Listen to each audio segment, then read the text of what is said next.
Muy bien, queridos, estamos una vez más esta noche aquí para estudiar la palabra de Dios. Y un cariñoso saludo a todos los amigos, las personas que en diferentes lugares del país, del mundo, a través del internet, están recibiendo también la palabra de Dios en su corazón. Hay una pregunta que todos nos hacemos desde que somos niños. ¿Dónde vive Dios? ¿Dónde es la casa de Dios? ¿Dónde habita Dios? Todas las noches voy a leer algunos versículos de la Biblia que tienen que ver con el tema del santuario. Pero después voy a tomar el tema para ver cómo el tema del santuario tiene implicaciones en la vida diaria de las personas. El primer texto que quiero leer esta noche está aquí en el primer libro de Reyes, capítulo 8, versículo 49. Dice así, es una oración, dice así: Tú oirás en los cielos, en el lugar de tu morada, su oración y su súplica, y les harás justicia. Después de leer este texto, quiero preguntarles, ¿dónde vive Dios? Dice, tú oirás su oración en el cielo, lugar de tu morada, donde habitas tú. Evidentemente, Dios habita en el cielo. Eso todos lo sabemos desde pequeñitos, ¿no? Miramos al cielo. Dios, el Padre nuestro, dice, Padre nuestro que estás en los cielos. Y el Señor Jesucristo nos enseñó esa oración, que Dios está en los cielos. Ahora viene la segunda pregunta. ¿Y en qué lugar del cielo? Porque los cielos son inmensos. ¿En qué lugar del cielo vive Dios? Y ahí quiero leerles el segundo texto de esta noche.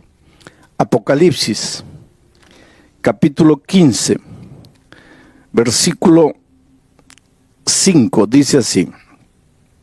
Después de estas cosas miré, y he aquí fue abierto en el cielo el templo del tabernáculo del testimonio.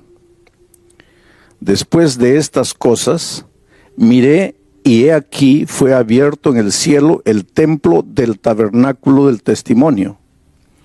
Y ahí el profeta Juan vio un trono dentro del templo, dentro del tabernáculo, dentro del santuario. Durante la semana voy a usar mucho la palabra santuario.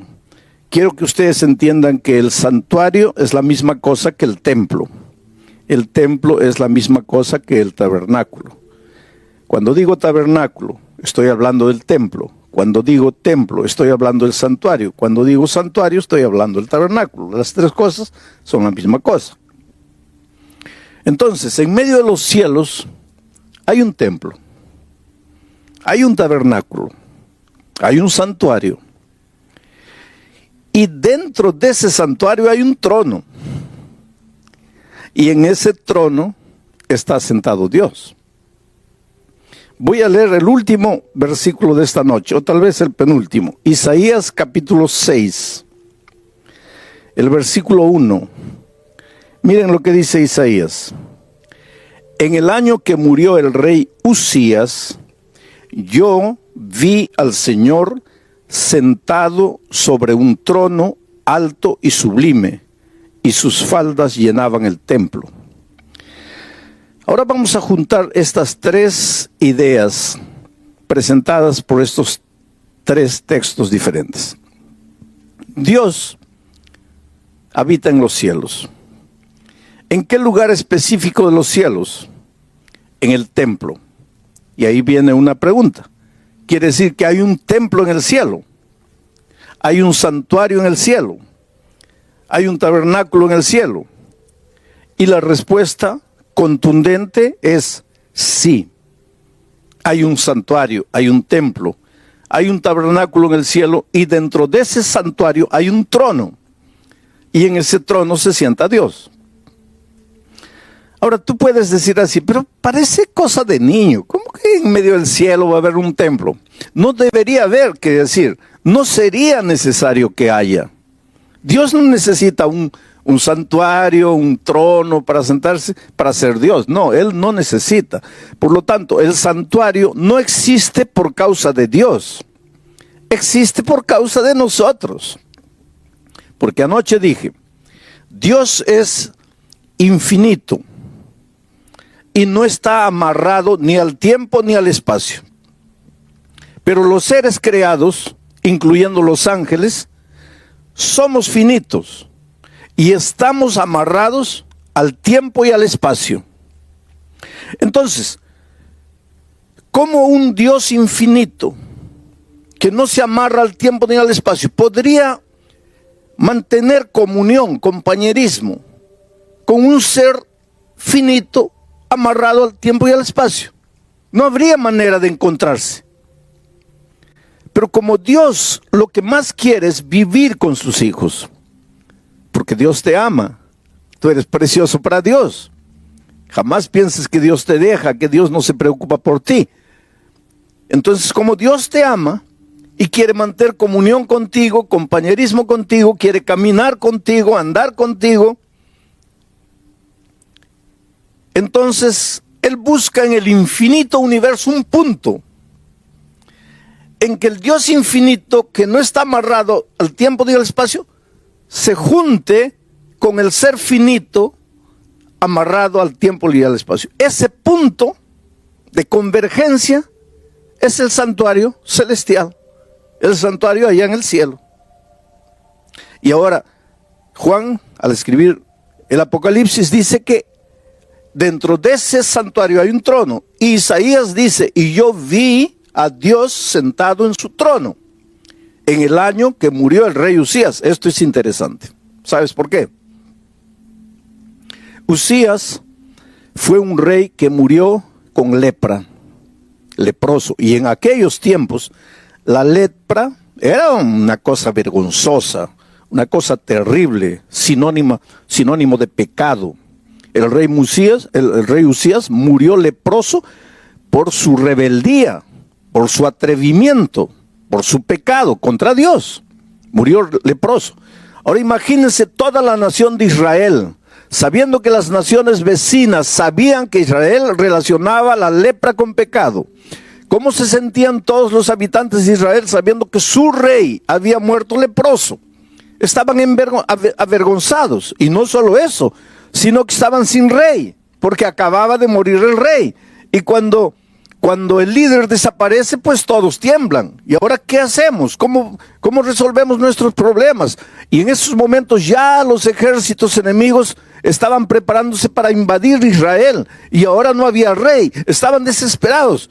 Y mire, en esas circunstancias de desesperación, de vergüenza, de incapacidad, de impotencia del ser humano, Isaías dice, yo vi a Dios sentado en el trono. Esto es interesante. Porque aunque las cosas en esta tierra parece que van a deshacerse, aunque parezcan las cosas en esta tierra que no funcionan, aunque parezca que todo se está viniendo para abajo, hay un Dios sentado en el trono. Y el trono simboliza control. Quiere decir, Dios nunca pierde el control de las cosas. Dios nunca pierde el control de la situación. Para ti, desde el punto de vista humano, puede ser, mi hogar ya no tiene salida, está todo acabado, está todo perdido. Y nosotros los seres humanos constantemente usamos esa expresión, ahora ya está todo perdido, ahora ya está todo acabado. Y muchas veces pensamos que la única salida es la muerte. O entonces la única salida es huir, escaparse, correr, esconderse. Pero cuando en alguna circunstancia de tu vida, en la vida financiera, en la vida profesional, en la vida familiar, donde sea, en algún momento de tu vida, tú sientas como que estás perdiendo el control de la situación, tú sientas como que las cosas se te vienen abajo, tú sientas como que no hay solución para nada, recuérdate que Dios siempre está en el trono. Dios siempre está en el control de las cosas. Por lo menos, por lo tanto, no te desesperes. Querido, si en este momento tú estás viviendo ahí, el momento más terrible de tu vida, no ves luz, no ves salida, todo es oscuridad, y por casualidad o porque un amigo te invitó, prendiste la televisión o prendiste el internet, y en este momento la palabra de Dios está llegando, pero tú estás escuchando y casi no entiendes nada, porque solo estás pensando en tu drama, en la situación terrible que parece que no tiene solución. Recuérdate, para ti todas las cosas pueden estar confusas aquí en la tierra, pero hay un Dios en el cielo que tiene el control de las cosas, y ese Dios es tu Padre, y ese Dios te ama, y para ese Dios tú eres importante, y Él no va a dejar que las cosas te destruyan en esta tierra. Solo tienes que levantar los ojos al cielo. Solo tienes que reconocer que hay un Dios en los cielos. Porque hay una cosa interesante con nosotros, los hombres. Cuando todo va bien, no miramos al cielo. Mi padre durante 34 años recibió la palabra de Dios, y siempre dijo, no, y fue esquivando, hasta que un día un cáncer tocó su vida. Y en el dolor, en la enfermedad, abrió el corazón a Jesús y se entregó a Él. Yo tuve la bendición, la alegría de bautizar a mi propio padre. Antes de su bautismo, él me dijo una cosa impresionante. Me dijo, mira hijo, cuando yo estaba bien de salud, cuando estaba en pie, cuando podía andar, caminar, yo solo miraba en el plano horizontal, o sea, lo que está en esta tierra. Pero cuando quedé con cáncer, caí a la cama, y ahí, aunque no quería, tenía que mirar al cielo. Interesante, ¿no? Cuando todo va bien, ¿para qué Dios? Cuando todo va bien, Dios pasa a un segundo plano. Pero hay momentos en la vida en que las cosas parecen que se escapan de tu control. Tú te esfuerzas, luchas y no, se te va. No puedes, llegas a la conclusión que como ser humano no puedes. En esos momentos recuerda que Dios está en el trono y que Dios está en el control de todo. Ahora vengo al cuarto texto de la Biblia y aquí voy a detenerme porque este es el centro de mi mensaje para esta noche. Y es Romanos 6:23. Y esto, tal vez tú te preguntes qué tiene que ver con el tema del santuario, pero es justamente a partir de aquí que nace la importancia del santuario. Romanos capítulo 6, versículo 23. Dice así: porque la paga del pecado es la muerte, mas la dádiva de Dios es vida eterna en Cristo Jesús, Señor nuestro. Hay muchos pensamientos en este texto. Yo me voy a detener en un solo pensamiento. Mira, porque la paga del pecado. Primer pensamiento que podríamos analizar, ¿qué es el pecado? Y anoche ya lo dijimos. La gente confunde pecado con acto pecaminoso. Acto pecaminoso es robar, matar, mentir, codiciar. Esos son actos pecaminosos. Los actos pecaminosos aparecen en la vida de un ser humano porque está en pecado. ¿Y qué es pecado? Pecado es separarse de Dios. Todo lo que necesitas para ser un pecador es separarte de Dios. Separarte de Jesús, que es la justicia. Y cuando te separas de la justicia, ya caes en el terreno de la injusticia. Ya estás en el pecado. Y dice la Biblia que todos pecamos. Todos nosotros los seres humanos llegamos al mundo trayendo esa naturaleza pecaminosa. Venimos en estado de pecado. Y tú me vas a decir ahora, pastor, ¿quiere decir que todos estamos condenados a morir? Sí, todos estamos condenados a morir. Y alguien puede decir, pero ¿qué culpa tengo yo de haber nacido? No, tú no tienes culpa de haber nacido. Y no te vas a perder porque naciste pecador. Tú no tienes culpa de haber nacido. Pero Dios proveyó el remedio. Y si te mueres un día, si mueres la muerte eterna, no será porque has nacido pecador. Será porque no tomaste el remedio. ¿Y cuál es el remedio? El remedio está en el santuario. Y vamos a entrar durante esta semana al santuario para encontrar el remedio para el problema del pecado.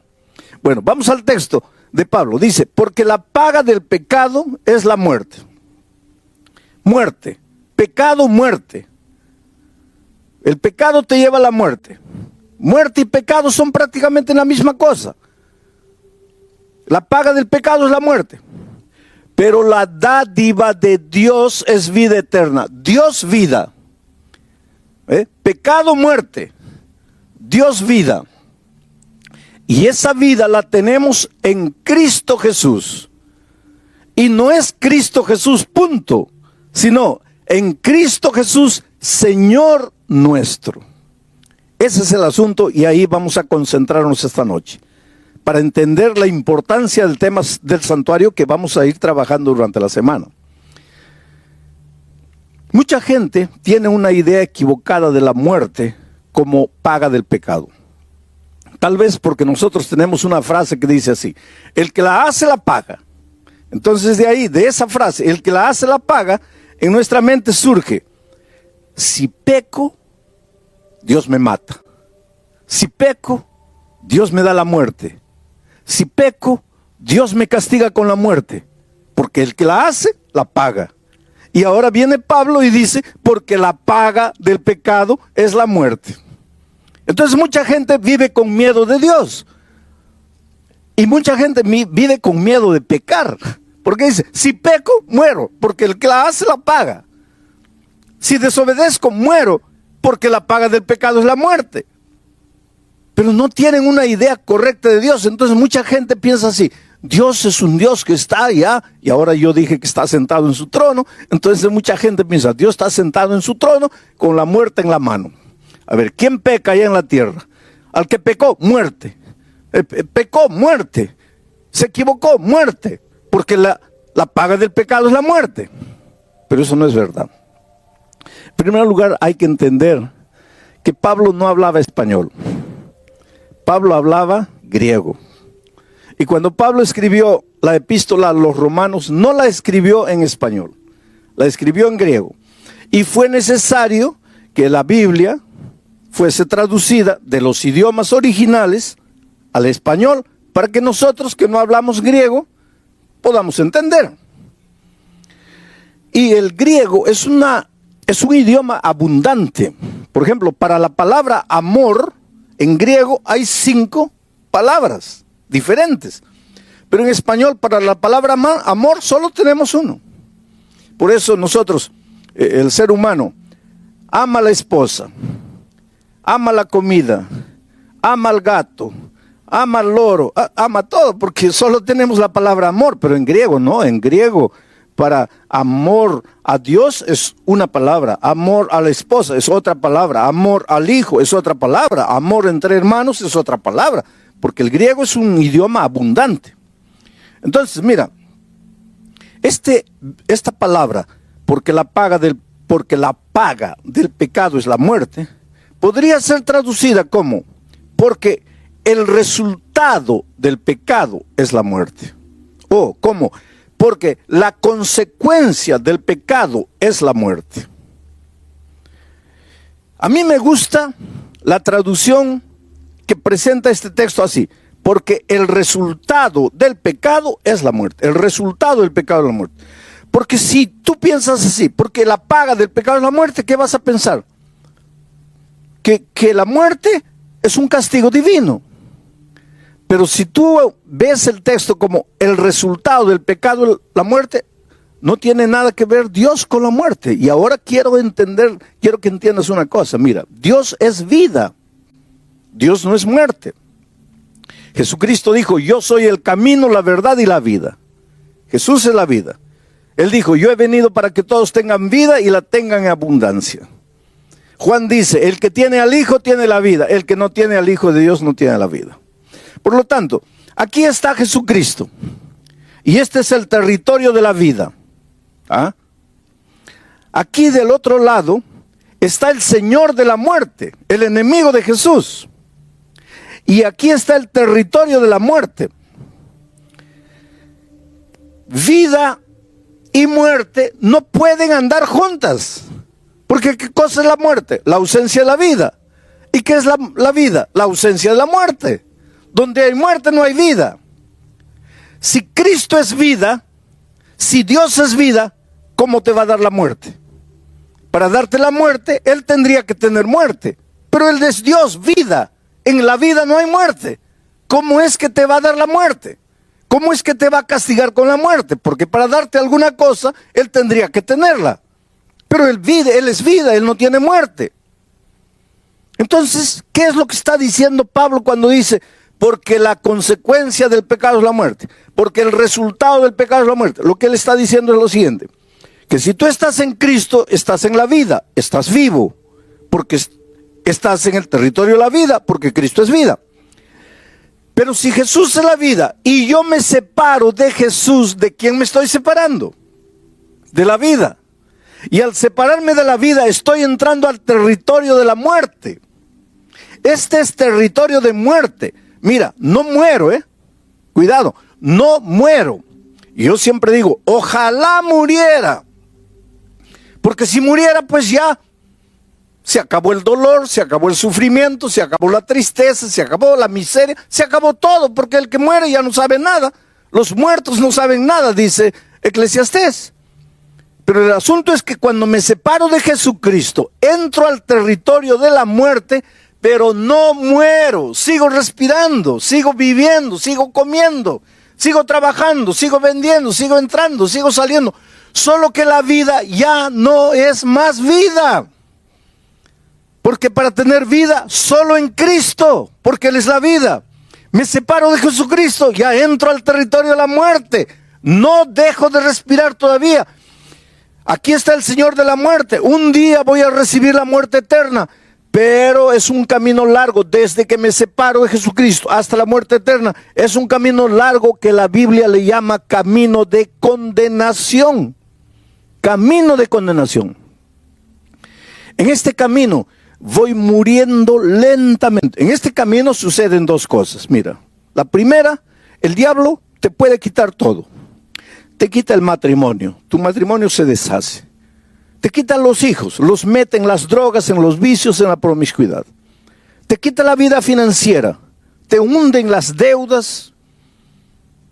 Y al hundirte en las deudas no sabes qué hacer de dinero, te metes a robar. Por lo tanto te quitan los valores, te quitan los principios. Vas muriendo. Este morir no es instantáneo. Es un morir, muriendo todos los días. Vas muriendo, hasta que llega un momento que dices, Dios mío, ¿para qué estoy en esta tierra? ¿Para qué vine al mundo? ¿Para qué estoy aquí? Mejor me muriera. Pues que estás en el territorio de la muerte. Esa es una de las cosas que te puede suceder en el territorio de la muerte. La otra cosa es que el diablo te puede dar todo. Te da dinero, te da poder, te da fama, te da una mansión, te da un auto nuevo, te da todo. Pero no te da paz, porque el diablo para darte paz tendría que tener paz y él no tiene paz. Entonces no te puede dar paz. Entonces el dinero, la fama, el poder, la gloria no te sirven de nada porque no tienes paz. En la noche llegas, te acuestas, te revuelcas en la cama de un lado para otro, cuentas carneritos para dormir y no duermes. Y entonces, ¿qué pasa? Una pastilla para dormir. El mes siguiente, 2 pastillas. El otro mes, 3 pastillas. Llegas un momento que estás enviciado en pastillas y no duermes. Hay gente que me dice, pastor, yo no sé qué me pasa. Yo no he hecho nada de malo, yo no he ofendido a nadie, yo no le debo a nadie, pero no tengo paz. Vives angustiado, vives vacío, vives desesperado. Esa no es vida, querido. Esa no es vida. Dios te ama, Dios quiere que seas feliz. Dios quiere lo mejor de lo mejor para ti. Pero hay una cosa, Él no puede hacer nada contra tu voluntad. Él respeta mucho tu voluntad. Bueno, estás en el territorio de la muerte. ¿Hay solución para ti? ¿Hay salida para ti? Claro que sí. ¿Y cuál sería la salida? La salida lógica. Tú estás aquí sufriendo en el territorio de la muerte. No quieres más esta vida miserable. ¿Cuál sería la solución lógica? Dar media vuelta y volver a la vida. Y en Jesucristo tendrías la vida y tus problemas estarían resueltos. Pero ahí viene la clave. Cuando estás viniendo hacia Jesucristo, cuando estás regresando hacia la vida, porque querido, Dios te ama mucho. Y desde que tú te vas de Él y te vas al territorio de la muerte, ¿tú crees que Dios se queda feliz? No. Él te llama, te llama, te llama, te llama. Por eso dije anoche que la historia del mundo es el hombre corriendo, corriendo, corriendo, y Dios atrás de él, atrás de él, atrás de él. El hombre escondiéndose, escondiéndose, escondiéndose, y Dios atrás buscándolo, buscándolo. Dios llama. Desde el Génesis hasta el Apocalipsis, la Biblia es un libro de llamado. En el jardín del Edén, Dios llega. Adán, ¿dónde estás? Y desde ese día, Pedro, María, Juana, Rosa, ¿dónde estás? Elisa, ¿dónde estás? El diablo te llama, o el Señor Jesucristo te llama con amor, te suplica. El Señor siempre está buscando. Dice Jesús en el Antiguo Testamento, no quiero la muerte del impío, sino que regrese y vuelva. Dice, volved, volved, ¿por qué moriréis, oh casa de Israel? Dios te ve ahí, en el territorio de la muerte, sufriendo con la vida destruida, no puedes dormir. ¿Tú crees que Dios está feliz? No, Él te ama, Él quiere traerte de vuelta, solo que no puede traerte por la fuerza. Tú tienes que querer. Pero muy bien, un día te cansas de sufrir y decides regresar al Señor Jesucristo. Solo que cuando estás volviendo, el diablo es muy astuto. Y te digo una cosa, mira. Hay mucha gente que tiene una idea equivocada del diablo. La primera cosa que te voy a decir, el diablo no es ateo. El diablo no es ateo, el diablo cree en Dios. Santiago dice que los demonios también creen y tiemblan. Por lo tanto, tú cuando lidias con el diablo, no pienses que estás lidiando con un ateo, porque el diablo no es ateo, el diablo cree en Dios. Segunda cosa, el diablo conoce muy bien la Biblia, cuidado. Cuidado, el diablo conoce muy bien la Biblia. Cuando Jesucristo estaba en el desierto, el diablo fue con la Biblia en la mano. Solo que el diablo no respeta la palabra de Dios. La usa, agarra un versículo de aquí, agarra otro versículo de aquí, le hace decir a la Biblia lo que la Biblia no dice. Entonces, cuidado, no todo el que tiene la Biblia en la mano está viniendo en nombre de Dios. Porque el diablo vino con la Biblia en la mano, pero no estaba viniendo en nombre de Dios. El diablo es bíblico. Conoce la Biblia. Y como conoce la Biblia, cuando tú estás regresando al Señor Jesucristo, el diablo le dice a Jesús, prácticamente, voy a tratar de decirlo así para que ustedes entiendan. Hey, Señor Jesucristo, ¿lo vas a recibir a este miserable pecador? ¿Lo vas a recibir de vuelta? Y Jesús dice, sí, claro. ¿Y por qué lo vas a recibir? Porque yo lo amo. Pero este no ha pecado, sí, ha pecado. Se ha ido de ti, sí. Ha entrado al territorio de la muerte, sí. ¿Y qué dice Romanos 6:23? Porque la paga del pecado es la muerte. ¿Y este pecó o no pecó? Sí. ¿Y? Si pecó, tiene que morir. Porque la paga del pecado es la muerte. Y ahora él está viniendo y tú lo vas a recibir de vuelta. No. Mira, si tú lo recibes de vuelta, quiere decir que tu palabra es mentira. Quiere decir que tu palabra no es eterna. Quiere decir que tú no cumples tu palabra. Por lo tanto, no lo puedes recibir de vuelta. Mira la situación en que nosotros colocamos a Dios. Porque Él te ama, querido. Él quiere traerte de vuelta. ¿Sabes que el Señor Jesucristo quiere entrar en tu vida y colocar en orden todo el desorden interior? Porque una de las cosas que el pecado hace es desordena el mundo interior. Desordena las emociones, los sentimientos. ¿Cómo puedes entender que un hombre que dice que ama a su esposa la golpea? ¿Cómo puedes? ¿Cómo puedes entender que un hombre que dice que ama a su hija abusa de ella? ¿Cómo puedes? ¿Cómo puedes entender que un hombre que dice que ama a su familia gasta el dinero en bebida, en vicios? ¿Cómo puedes? Es que cuando el pecado entra en tu vida, o cuando tú entras al territorio del pecado, cuando caes en la mano del enemigo de Dios, Él desordena tus sentimientos. Tú no te das cuenta de lo que estás haciendo, pero te estás destruyendo a ti y estás destruyendo a las personas que más amas.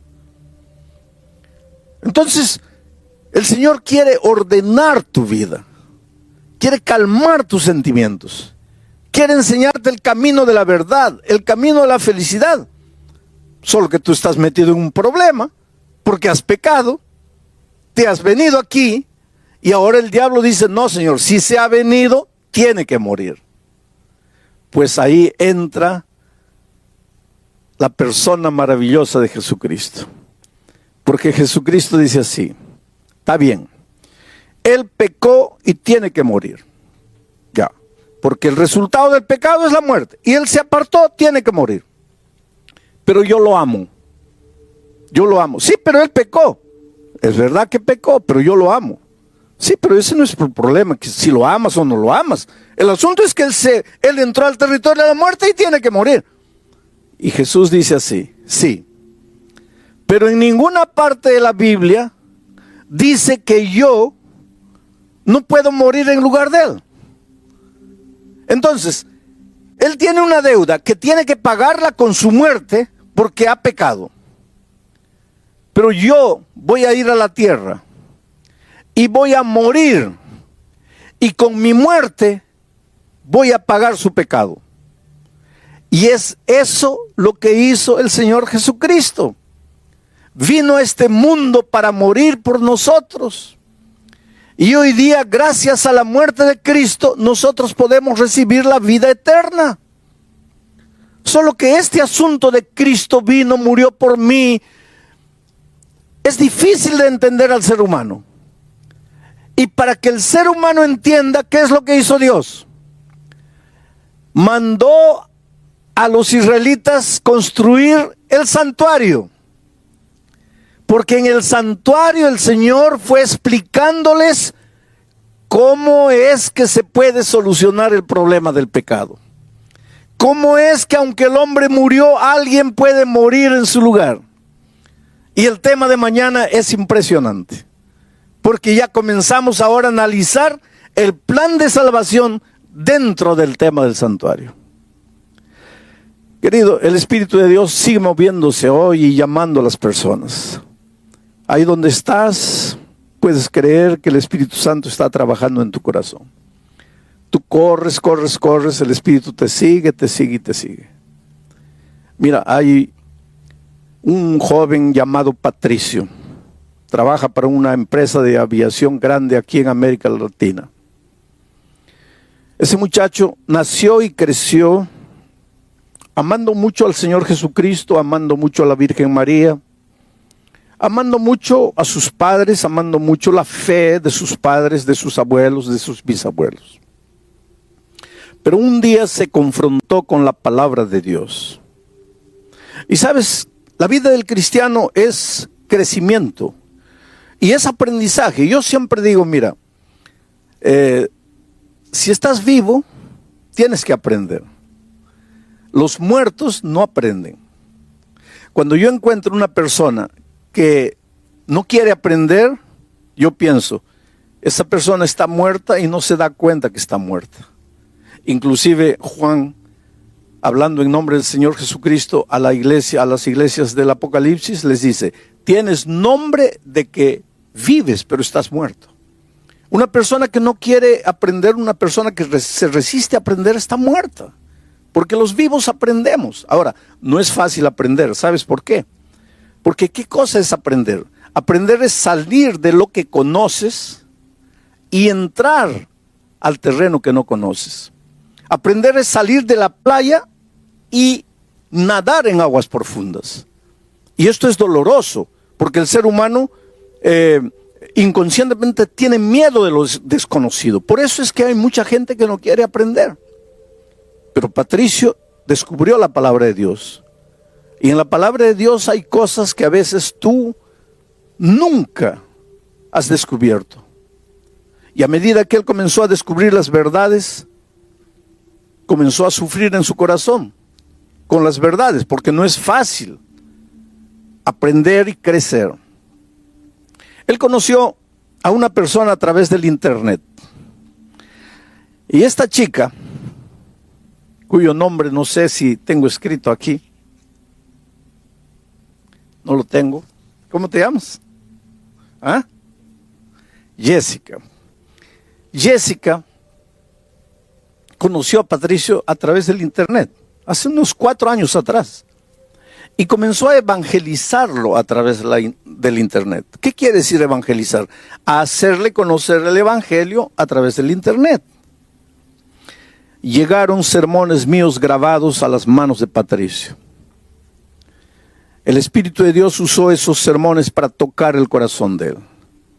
Mas los estudios que por internet Jessica le daba, llegó un momento en que él sufría.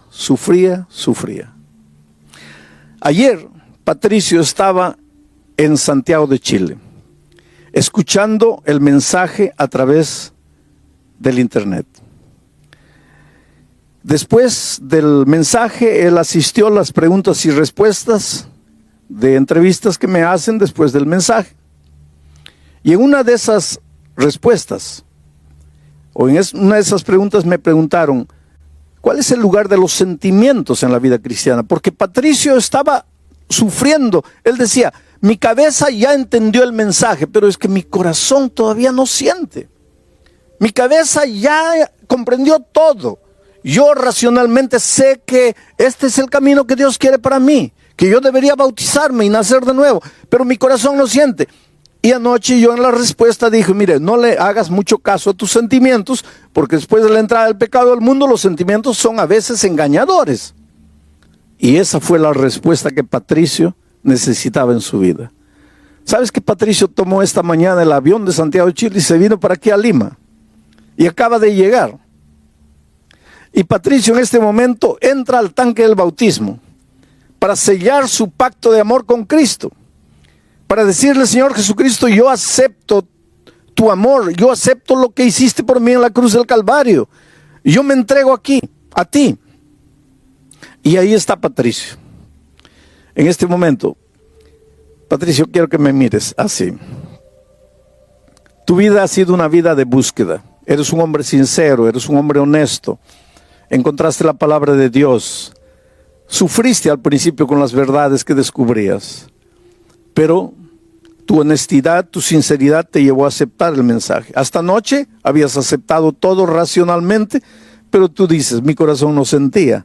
Sin embargo, Dios usó el programa de anoche para llegar a tu corazón y mostrarte que las decisiones no se toman necesariamente llevado por las emociones, sino por las convicciones que el Espíritu coloca en la mente de la persona. Y tomaste el avión y viniste aquí. En este momento tu corazón está alegre y triste. Alegre porque estás naciendo de nuevo.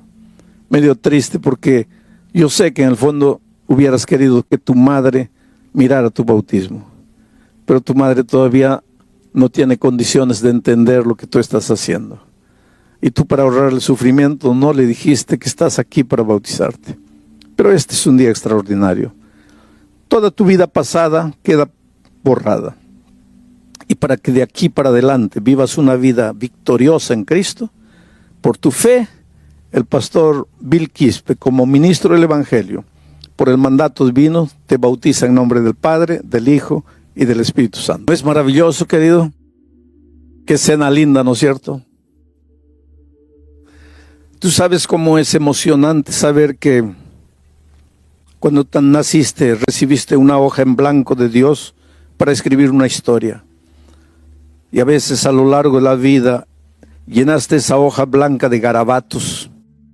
Hiciste tanta tontería en la vida. Te heriste a ti mismo, heriste a tanta gente inocente que no tenía culpa de nada. Lloraste, viviste, sufriste. Y ahora te preguntas, ¿qué hago con mi vida? Y ahora te preguntas, ¿dónde está Dios? Y ahora te preguntas, ¿por qué me sucede todo lo que me sucede? Y ahora en las noches oscuras de tu vida lloras tu soledad, tu tristeza, tu derrota. Yo quisiera decirte que el Señor Jesucristo está más cerca de ti de lo que tú imaginas. Jesús te ama, te ama, te ama. Jesús quiere entrar en tu vida, revolucionar tu vida. Quiere colocar tus sentimientos, tus emociones, tus pensamientos en orden. Pero no puede hacerlo si tú no aceptas. No puede hacerlo si tú no te entregas. Es que, pastor, pequé tanto. ¿Cómo Dios puede perdonarme? Yo no entiendo cómo Dios te puede perdonar, porque yo no entiendo cómo Dios me perdona a mí. Una cosa sé. Él no puede hacer nada por ti si tú no quieres. En este momento, entrégate al Señor Jesucristo. Ábrele el corazón a Él. Dile, Señor, no puedo más. He luchado solo, he corrido solo, he intentado solo. Solo me he herido, solo me he hecho sangrar. Estoy aquí derrotado. Te necesito en mi vida. Reconstruye mi vida, reconstruye mi familia. Hazme de nuevo. ¿Qué harás? ¿Qué harás con la invitación del Señor Jesucristo? ¿Seguirás caminando, seguirás peregrinando en el territorio de la condenación? ¿O darás media vuelta y correrás a los brazos de Jesús? La respuesta es solo tuya. Jesús te puede llamar, te puede invitar, te puede encontrar, te puede buscar, pero no te puede traer por la fuerza. Tú tienes que tomar la decisión.